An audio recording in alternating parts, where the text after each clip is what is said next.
ಮಿತ್ರರೇ ನಮಸ್ಕಾರ. ಮಿತ್ರರೇ, ರಷ್ಯಾ ಉಕ್ರೇನ್ ಯುದ್ಧ ನಡೀತಾ ಇದೆ. ಈ ಯುದ್ಧ ಆರಂಭವಾದ ಮೇಲೆ ಭಾರತದ ಮೇಲೆ ಗೂಬೆ ಕೂರಿಸುವವರ ಸಂಖ್ಯೆ ಜಾಸ್ತಿ ಆಗ್ತಾ ಇದೆ. ಭಾರತ ರಷ್ಯಾ ಕ್ಯಾಂಪ್ನಲ್ಲಿದೆ. ಭಾರತ ಪರೋಕ್ಷವಾಗಿ ರಷ್ಯಾ ಸಪೋರ್ಟ್ಗೆ ನಿಂತಿದೆ. ಭಾರತ ರಷ್ಯಾದ ನಿರ್ಧಾರವನ್ನು ಖಂಡಿಸ್ತಾ ಇಲ್ಲ. ಭಾರತ ರಷ್ಯಾದ ಕೈಗೊಂಬೆ. ಹೀಗೆ ಅನೇಕ ವಿಧವಾಗಿ ಹಲವಾರು ರಾಷ್ಟ್ರಗಳು ಮಾತನಾಡಿಕೊಳ್ತಾ ಇದ್ದಾವೆ. ಈಗ ಈ ಗುಂಪಿಗೆ ಜರ್ಮನಿ ಕೂಡ ಸೇರಿದೆ. ಜರ್ಮನಿ ಭಾರತದ ನಿರ್ಧಾರವನ್ನು ಕಟುವಾಗಿ ಖಂಡಿಸಿದೆ. ಜೊತೆಗೆ ಈ ಬಾರಿಯ G7 ಶೃಂಗಸಭೆಗೆ ಭಾರತವನ್ನು ಆಹ್ವಾನಿಸದಿರಲು ನಿರ್ಧರಿಸಿದೆ. ಬಹುತೇಕ ಈಗಿನ ಟ್ರೆಂಡ್ ಅನ್ನು ನೋಡಿದ್ರೆ ಈ ಬಾರಿಯ G7 ಶೃಂಗಸಭೆಗೆ ಭಾರತಕ್ಕೆ ಆಹ್ವಾನವನ್ನು ಕೊಡೋದಿಲ್ಲ. ಜರ್ಮನಿಯಲ್ಲಿ ಇಂತಹದ್ದೊಂದು ಬೆಳವಣಿಗೆ ನಡೀತಾ ಇದೆ ಅಂತೇಳಿ ಬ್ಲೂಮ್ಬರ್ಗ್ ವರದಿ ಮಾಡಿದೆ. ಮಿತ್ರರೇ, ಜಿಯೋಪಾಲಿಟಿಕ್ಸ್ ವಿಚಾರವಾಗಿ ಬ್ಲೂಮ್ಬರ್ಗ್ ಏನು ವರದಿ ಪ್ರಕಟಿಸುತ್ತೆ, ಇದು ತುಂಬಾ ಅಥೆಂಟಿಕೇಟೆಡ್ ಆಗಿರುತ್ತೆ. ಸುಮ್ಮನೆ ಎಲ್ಲ ವರದಿ ಪ್ರಕಟಿಸೋದಿಲ್ಲ. ಅವರ ವರದಿ ತುಂಬಾ ತೂಕಯುತವಾಗಿರುತ್ತೆ. ಅವರೇ ಹೇಳ್ತಾ ಇದ್ದಾರೆ, ಈ ಬಾರಿಯ G7 ಶೃಂಗಸಭೆಗೆ ಭಾರತಕ್ಕೆ ಆಹ್ವಾನ ಬರೋದು ಡೌಟು. ಜರ್ಮನಿ ಭಾರತದ ಮೇಲೆ ಸಿಟ್ಟಾಗಿದೆ. ಭಾರತವನ್ನು ಹೊರಗಿಡಲು ಜರ್ಮನಿ ಒಂದು ಪ್ರಯತ್ನ ಮಾಡ್ತಾ ಇದೆ. ಮಿತ್ರರೇ, ಹಾಗಾದರೆ ಜರ್ಮನಿ ಭಾರತದ ಮೇಲೆ ಸಿಟ್ಟಾಗಲು ಕಾರಣ ಏನು? G7 ಮೀಟಿಂಗ್ಗೆ ಭಾರತಕ್ಕೆ ಆಹ್ವಾನ ಕೊಟ್ಟಿಲ್ಲ ಅಂತಂದರೆ ಇದು ಭಾರತದ ಮೇಲೆ ಯಾವ ರೀತಿಯಾಗಿ ಪರಿಣಾಮ ಬೀರುತ್ತೆ? ಇದರಿಂದ ವ್ಯತಿರಿಕ್ತ ಪರಿಣಾಮ ಏನಾದರೂ ಬೀರುತ್ತಾ? ಭಾರತದ ಆರ್ಥಿಕತೆಗೆ ಏನಾದರೂ ಹೊಡೆತ ಆಗುತ್ತಾ? ಏನಿದು ಜರ್ಮನಿಯ ತಂತ್ರಗಾರಿಕೆ? ಈ ಎಲ್ಲ ಕುರಿತಾಗಿ ಇವತ್ತಿನ ಈ ವಿಡಿಯೋದಲ್ಲಿ ನಿಮಗೊಂದಿಷ್ಟು ಇಂಟ್ರೆಸ್ಟಿಂಗ್ ಮಾಹಿತಿಯನ್ನು ತಿಳಿಸ್ಕೊಡುವಂಥ ಪ್ರಯತ್ನ ಮಾಡ್ತೀನಿ. ನೀವು ವಿಡಿಯೋವನ್ನು ಮಿಸ್ ಮಾಡದೆ ಕೊನೆವರೆಗೂ ನೋಡಿ. ಮಿತ್ರರೇ, ಇದಕ್ಕೂ ಮೊದಲು ಅಮೆರಿಕಾದಲ್ಲಿ ಒಂದು 2+2 ಮೀಟಿಂಗ್ ನಡೀತಾ ಇದೆ. ಅಂದರೆ ಭಾರತದ ರಕ್ಷಣಾ ಮಂತ್ರಿ ಮತ್ತು ಅಮೆರಿಕದ ರಕ್ಷಣಾ ಕಾರ್ಯದರ್ಶಿ ಜೊತೆಗೆ ಭಾರತದ ವಿದೇಶಾಂಗ ಮಂತ್ರಿ ಮತ್ತು ಅಮೆರಿಕದ ವಿದೇಶಾಂಗ ಕಾರ್ಯದರ್ಶಿ, ಈ 4 ಜನ ಒಟ್ಟಾಗಿ ಒಂದು ಮೀಟಿಂಗ್ ಮಾಡ್ತಾ ಇದ್ದಾರೆ. ಭಾರತದ ರಕ್ಷಣಾ ಸಚಿವರು ಮತ್ತು ವಿದೇಶಾಂಗ ಸಚಿವರು ಅಮೆರಿಕ ಪ್ರವಾಸದಲ್ಲಿದ್ದಾರೆ. ಅಲ್ಲಿ ಈ ಮೀಟಿಂಗ್ ನಡೀತಾ ಇರುವಂತದ್ದು. ಇದು 2+2 ಮೀಟಿಂಗು ಭಾರಿ ಮಹತ್ವವನ್ನು ಪಡೆದುಕೊಂಡಿದೆ. ಅನೇಕ ವಿಚಾರಗಳ ಬಗ್ಗೆ ಚರ್ಚೆ ಆಗುತ್ತೆ. ಬೈಲ್ಯಾಟ್ರಲ್ ಇಶ್ಯೂಗಳ ಬಗ್ಗೆಯೂ ಕೂಡ ಇಲ್ಲಿ ಚರ್ಚೆ ಆಗುತ್ತೆ. ಭಾರತ ಅಮೆರಿಕ ಸಂಬಂಧ ವೃದ್ಧಿಗೆ ಒಂದಷ್ಟು ಪ್ರಯತ್ನವನ್ನು ಕೂಡ ಮಾಡಲಾಗುತ್ತೆ. ಮಿತ್ರರೇ, ಈ ವೇಳೆ ಈ 4 ಜನ ಒಟ್ಟಾಗಿ ಒಂದು ಪ್ರೆಸ್ ಮೀಟನ್ನು ಅಟೆಂಡ್ ಮಾಡಿದ್ರು. ಅಲ್ಲಿನ ಪತ್ರಕರ್ತರನ್ನು ಉದ್ದೇಶಿಸಿ ಈ 4 ಜನ ಮಾತನಾಡೋದಕ್ಕೆ ನಿಂತಿದ್ರು. ಯಾರೆಲ್ಲ? ಅಮೆರಿಕದ ವಿದೇಶಾಂಗ ಕಾರ್ಯದರ್ಶಿ, ಭಾರತದ ವಿದೇಶಾಂಗ ಮಂತ್ರಿ, ಭಾರತದ ರಕ್ಷಣಾ ಮಂತ್ರಿ ಮತ್ತು ಅಮೆರಿಕದ ರಕ್ಷಣಾ ಕಾರ್ಯದರ್ಶಿ, ಈ 4 ಜನ ಸೇರ್ಕೊಂಡು ಪತ್ರಿಕಾಗೋಷ್ಠಿಯನ್ನು ಎದುರಿಸಿದ್ರು. ಈ ವೇಳೆ ಭಾರತದ ವಿದೇಶಾಂಗ ಮಂತ್ರಿಯನ್ನ ಒಬ್ಬ ಪತ್ರಕರ್ತ ಪ್ರಶ್ನೆ ಮಾಡ್ತಾನೆ. ಏನಂತ? ನೀವ್ಯಾಕೆ ರಷ್ಯಾದ ಪರ ಸಾಫ್ಟ್ ಕಾರ್ನರ್ ಅನ್ನು ಹೊಂದಿದ್ದೀರಿ? ಪುತಿನ್ ಅವರ ಅಗ್ರೆಷನ್ ಅನ್ನ ಇದುವರೆಗೆ ನೀವ್ಯಾಕೆ ಖಂಡಿಸಿಲ್ಲ? ಇಷ್ಟೆಲ್ಲ ಆಗ್ತಿದ್ರೂ ಕೂಡ, ಇಡೀ ವಿಶ್ವ ರಷ್ಯಾದ ವಿರುದ್ಧ ನಿಂತಿದ್ರೂ ಕೂಡ ನೀವ್ಯಾಕೆ ರಷ್ಯಾದಿಂದ ಆಯಿಲ್ ಅನ್ನು ಪರ್ಚೇಸ್ ಮಾಡೋದಕ್ಕೆ ಶುರು ಮಾಡಿದ್ರಿ? ಹೀಗಂತ ಒಬ್ಬ ಪತ್ರಕರ್ತ ಭಾರತದ ವಿದೇಶಾಂಗ ಮಂತ್ರಿ ಜೈಶಂಕರ್ ಅವರ ಬಳಿ ಪ್ರಶ್ನೆ ಕೇಳ್ತಾನೆ. ಜೈಶಂಕರ್ ಬಹಳ ಅರ್ಥಪೂರ್ಣವಾಗಿ ಇದಕ್ಕೆ ವಿವರಣೆ ಕೊಡ್ತಾರೆ.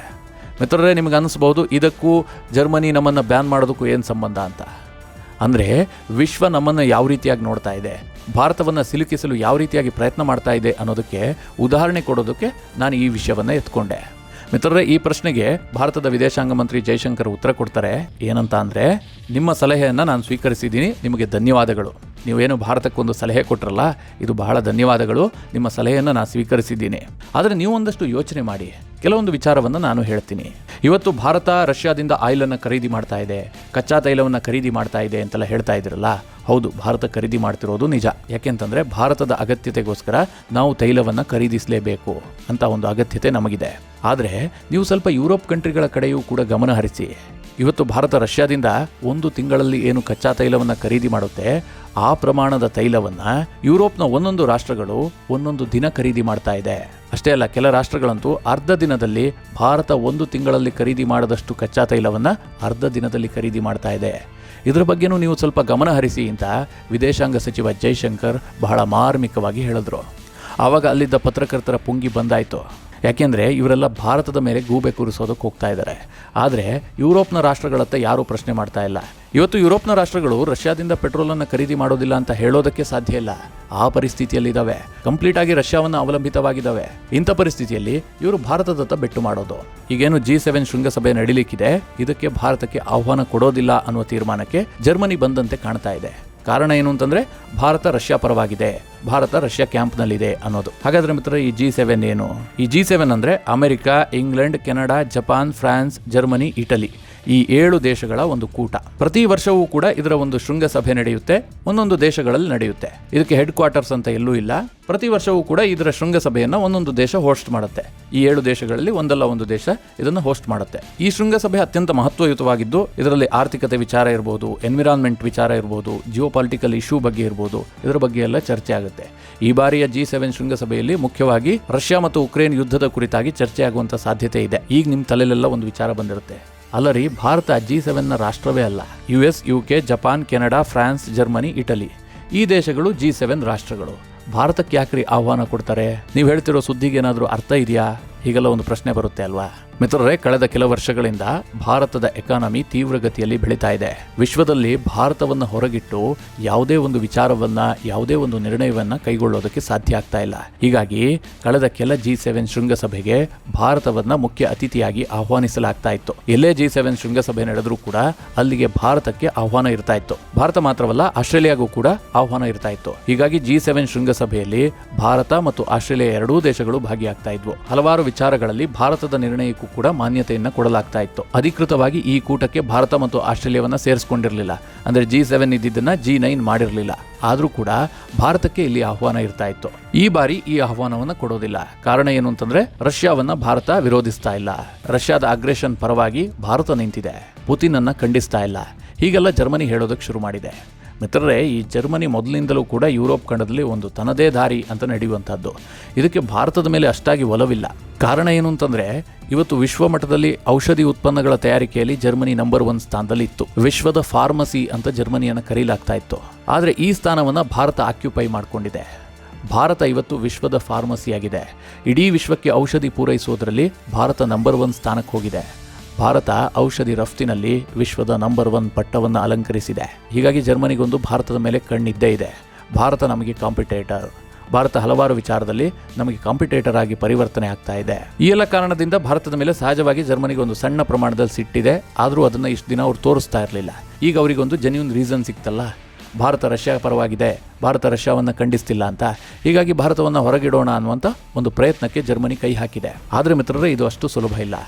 ಯಾಕೆಂದರೆ ಭಾರತವನ್ನೇನಾದರೂ G7 ಶೃಂಗಸಭೆಯಿಂದ ಹೊರಗಿಡುವ ನಿರ್ಧಾರ ಮಾಡಿದ್ರೆ ಭಾರತ ಸಹಜವಾಗಿ ಅಮೆರಿಕವನ್ನು ಪ್ರಶ್ನಿಸುತ್ತೆ. ಈ ಕೂಟದಲ್ಲಿ ಅಮೆರಿಕ ಮುಖ್ಯ ಪಾಲುದಾರ ದೇಶ. ಅಮೆರಿಕ ಹೇಳದಂತೆ ನಡೆಯುವಂತಹದ್ದು ಈ ಶೃಂಗಸಭೆ. ಸಹಜವಾಗಿ ಯಾರು ಹೋಸ್ಟ್ ಮಾಡ್ತಾರೋ ಅವರಿಗೆ ಅಧಿಕಾರ ಇರುತ್ತೆ. ಯಾರನ್ನ ಮುಖ್ಯ ಅತಿಥಿಯಾಗಿ ಕರಿಬೇಕು, ಯಾರನ್ನ ಕರಿಬಾರದು, ಎಲ್ಲವೂ ಕೂಡ ಅವರಿಗೆ ಅಧಿಕಾರ ಇರುತ್ತೆ. ಈ ವರ್ಷ ಈ G7 ಶೃಂಗಸಭೆಯನ್ನ ಜರ್ಮನಿ ಹೋಸ್ಟ್ ಮಾಡ್ತಿರೋದ್ರಿಂದ ಅವರಿಗೆ ಆ ಅಧಿಕಾರ ಇದ್ದೇ ಇರುತ್ತೆ. ಆದರೆ ಅಮೆರಿಕ ತನ್ನ ಪ್ರಭಾವವನ್ನು ಇಲ್ಲಿ ಬಳಸಬಹುದು. ನೀವ್ಯಾಕೆ ಭಾರತವನ್ನು ಹೊರಗಿಡ್ತಿದ್ದೀರಿ, ಭಾರತಕ್ಕೂ ಕೂಡ ಆಹ್ವಾನ ಕೊಡಿ ಅಂತ.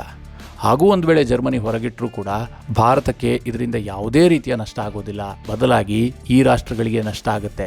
ಯಾಕೆ ಗೊತ್ತಾ ಮಿತ್ರರೇ? ಈ G7 ಶೃಂಗಸಭೆ ಇದೇ ಜೂನ್ 26ರಿಂದ 28ರ ಅವಧಿಯಲ್ಲಿ ನಡೆಯಬಹುದು. ಇದು 48ನೇ G7 ಶೃಂಗಸಭೆ. ಇದಾಗಿ ಕೆಲವೇ ದಿನಗಳ ನಂತರ ಚೀನಾದಲ್ಲಿ ಬ್ರಿಕ್ಸ್ ಶೃಂಗಸಭೆ ನಡೀತಾ ಇದೆ. ಈ ಬ್ರಿಕ್ಸ್ ಸಭೆಗೆ ಮೋದಿ ಹೋಗ್ತಾರಾ ಇಲ್ಲ ಅನ್ನುವಂಥದ್ದು ದೊಡ್ಡ ಪ್ರಶ್ನೆ ಇದೆ. ಯಾಕಂದ್ರೆ ರಷ್ಯಾ ಮತ್ತು ಉಕ್ರೇನ್ ಯುದ್ಧ ನಡೀತಾ ಇದೆ. ಇನ್ನೊಂದು ಕಡೆ ಚೀನಾ ನಮ್ಮ ವಿರೋಧಿ ರಾಷ್ಟ್ರ. ಇಲ್ಲಿ ಶೃಂಗಸಭೆ ನಡೀತಾ ಇದೆ. ಮೋದಿ ಹೋಗ್ತಾರಾ ಇಲ್ವಾ ಈ ಪ್ರಶ್ನೆ ಈಗಲೂ ಕೂಡ ಇದೆ. ಒಂದು ವೇಳೆ G7 ಶೃಂಗಸಭೆಗೆ ಭಾರತಕ್ಕೆ ಆಹ್ವಾನ ಕೊಟ್ಟಿಲ್ಲ ಅಂತ ತಿಳ್ಕೊಳ್ಳಿ, ಆಗ ಮೋದಿ ಯಾವುದೇ ಹಿಂಜರಿಕೆ ಇಲ್ಲದೆ ಬ್ರಿಕ್ಸ್ ಶೃಂಗಸಭೆಯಲ್ಲಿ ಭಾಗಿಯಾಗ್ತಾರೆ. ಕಾರಣ ಏನು ಅಂತಂದ್ರೆ, ನೀವು ನಮಗೆ ಆಹ್ವಾನ ಕೊಟ್ಟಿಲ್ಲ, ನಾವು ಬ್ರಿಕ್ಸ್ನ ಪಾಲುದಾರ ದೇಶ, ಹೀಗಾಗಿ ನಾವು ಈ ಸಭೆಯಲ್ಲಿ ಭಾಗಿಯಾಗ್ತೀವಿ ಅಂತ ಮೋದಿ ಹೋಗ್ತಾರೆ ಅಲ್ಲಿಗೆ. ಈಗೇನಾಗುತ್ತೆ? ಈಗಾಗಲೇ ರಷ್ಯಾ ಬ್ರಿಕ್ಸ್ ಪೇಮೆಂಟ್ ಸಿಸ್ಟಮ್ ಅನ್ನು ಜಾರಿಗೆ ತರಬೇಕು ಅಂತ ಹೊರಟಿದೆ. ಇದರಲ್ಲಿ ಭಾರತದ UPI ಅನ್ನು ಕೂಡ ಇನ್ವಾಲ್ವ್ ಮಾಡ್ಕೊಳ್ಬೇಕು ಅನ್ನುವಂಥದ್ದು ರಷ್ಯಾದ ಬಯಕೆ. ಒಂದು ವೇಳೆ ಮೋದಿ ಈ ಸಭೆಗೆ ಹೋಗಿ ಈ ಸಭೆಯಲ್ಲಿ ಪಾಲುದಾರರಾದ್ರೆ ಇದಕ್ಕೆಲ್ಲ ಅವಕಾಶ ಜಾಸ್ತಿ ಇರುತ್ತೆ. ಹೀಗಾಗಿ ಅಮೆರಿಕ ಭಾರತವನ್ನ ಈ G7 ಶೃಂಗಸಭೆಗೆ ಆಹ್ವಾನಿಸಿ ಅಂತ ಹೇಳಿ ಜರ್ಮನಿ ಮೇಲೆ ಒತ್ತಡ ಹೇರುವಂತ ಸಾಧ್ಯತೆ ಇರುತ್ತೆ. ಭಾರತವನ್ನೇನಾದ್ರೂ ನಾವು ಇಲ್ಲಿ ಹೊರಗಿಟ್ರೆ ಭಾರತ ಆ ಕಡೆ ವಾಲುವಂತ ಸಾಧ್ಯತೆ ಹೆಚ್ಚಿರುತ್ತೆ. ಮಿತ್ರರೇ, ಇನ್ನೊಂದು ವಿಚಾರವನ್ನ ನಿಮಗೆ ಹೇಳಬೇಕು.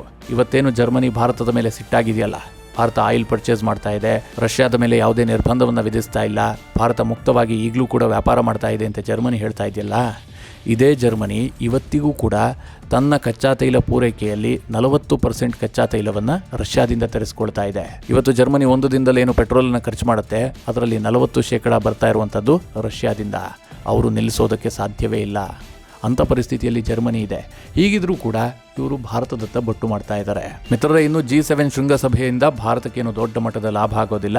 ಭಾರತಕ್ಕೆ ಕಳೆದ ಕೆಲ ವರ್ಷಗಳಿಂದ ಆಹ್ವಾನ ಕೊಡಲಾಗ್ತಾ ಇತ್ತು, ಭಾರತದ ಪ್ರಧಾನಿಯಲ್ಲಿ ಭಾಗಿಯಾಗ್ತಾ ಇದ್ರು.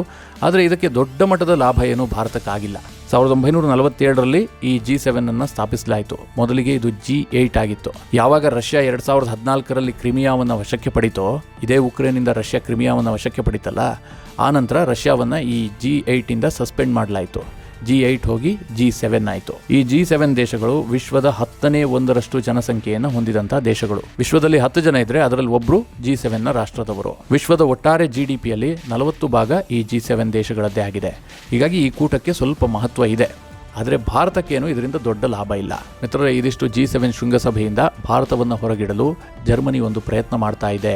ಅದರ ಹಿಂದಿನ ಕಾರಣ ಏನು, ಇದೆಲ್ಲದರ ಕುರಿತಾಗಿ ನಿಮಗೊಂದಿಷ್ಟು ಮಾಹಿತಿ.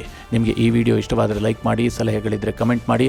ಹಾಗೆ ನೀವಿನ್ನೂ ನಿಮ್ಮ ನೆಚ್ಚಿನ ಸಂಸ್ಕಾರ ಸೌರಭ ಯೂಟ್ಯೂಬ್ ಚಾನಲ್ನ ಸಬ್ಸ್ಕ್ರೈಬ್ ಮಾಡಿಲ್ಲ ಅಂತಾದರೆ ಈ ಕೂಡಲೇ ಸಬ್ಸ್ಕ್ರೈಬ್ ಮಾಡಿ. ಮುಂದಿನ ಎಲ್ಲ ಅಪ್ಡೇಟ್ಗಳ ನೋಟಿಫಿಕೇಷನ್ಗಾಗಿ ಬೆಲ್ ಐಕಾನ್ ಒತ್ತಿ.